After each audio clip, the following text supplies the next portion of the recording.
I just wanted to start a YouTube channel to talk about my aquarium and keeping shrimp because I think they're really great and I've gotten pretty experienced with them. So this is my tank overall.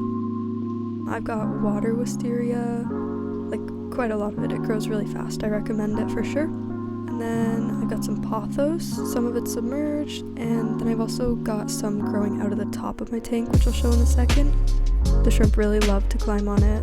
I've got some water lettuce, which does have aphids right now, and then I've got an alder cone which releases tannins into the water. Those are really important. Then I've got a really big snail,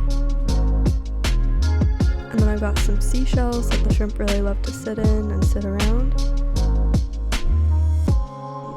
and it raises the hardness of the water, so it's good for their exoskeleton shell type thing. I've got my filter.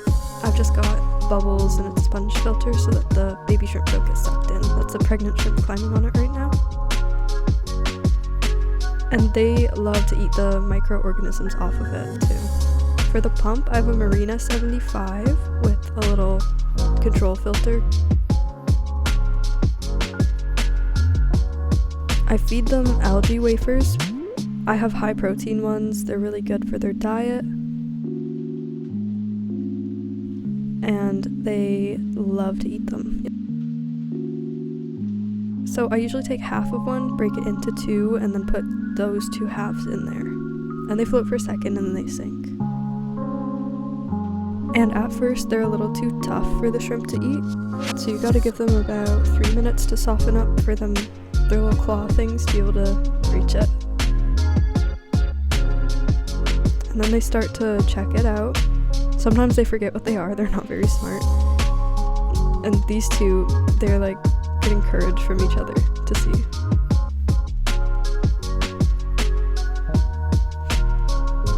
But once they get their first taste, then all of them start to come over and you just get every single shrimp, and it's like piles of shrimp.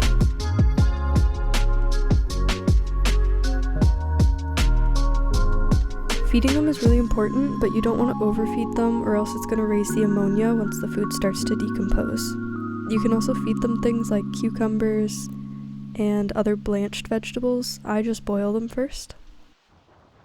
So this is one of my buried shrimp. I call them pregnant, but they're buried. They're carrying eggs. You can see them in her little legs. If the shrimp in your tank are breeding, it's a very good sign, and it means that you're basically set up. So I was very happy when that happened, and here's another shot of her. You can see them. I just think it's so cool. And the moss is really important for the baby shrimp because they grow up in it. They eat their microorganisms out of it until they're big enough to not be scared to go out. And that's all for now. If you have any questions about it or any video suggestions, let me know in the comments. Thank you.